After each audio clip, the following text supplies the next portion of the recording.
At Tokyo Game Show 2024, we got to try out Phantom Blade Zero, an action RPG that blends Chinese martial arts with steampunk elements. At first glance, you might think, oh, another Souls game. But judging from our 25-minute demo, that might not be the case, so let's talk about it.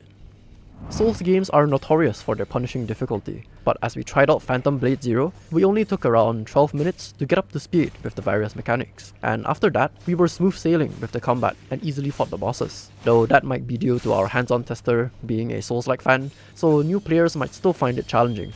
So about the combat, this game has combos, where you press your attack buttons in different orders to perform something called Sha-Chi combos.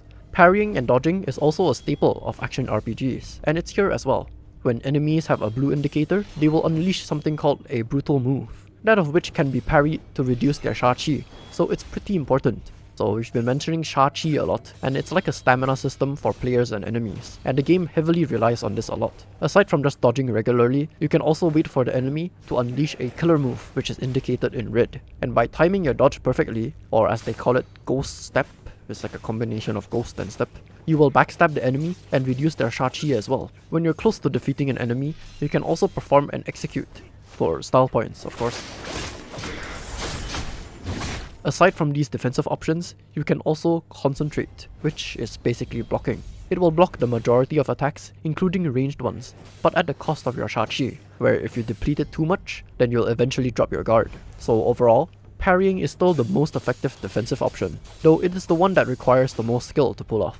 Aside from that, let's talk about the various weapons which are very unique. Like there's a dancing lion head that can blast fire, and there's also a hand cannon that can be charged. But due to limited time though, we couldn't try out all the weapons. You can use 2 weapons at a time, called the primary and secondary weapon. You can also keep 2 more weapons in your pocket to switch, which makes it a total of 4 weapons to use. There is an additional mechanic called Phantom Edges, which are rewarded by defeating bosses, and they will aid you in battle by granting unique effects, but there will be a cost to use them. Your weapons also have a bar called Power Surge, which fills up by doing damage. Each weapon has a different Power Surge, and they all require Sha-Chi essence to activate, so pulling off advanced techniques like parrying and dodging allows you to Power Surge more often. So now you're ready to fight the bosses. We faced off against 3 bosses in this demo. The first one is called Tiesha, which is basically a tutorial boss for parrying and dodging. The second boss is called Commander Cleave, and he does a lot of heavy and ranged attacks. We did notice that the AI of this boss was pretty smart, and can adapt to your playstyle on the fly.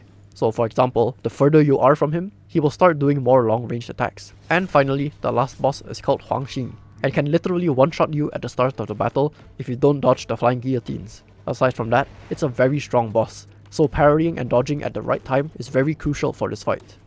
Overall, we think that Phantom Blade Zero is an excellent Souls-like title while not really being a Souls-like. Its combat seems to be very fluid and flows really well with the various combos, so it feels way faster paced compared to other Souls-like games. Besides that, the theme and art is very much aligned with wuxia, which is quite rare to see.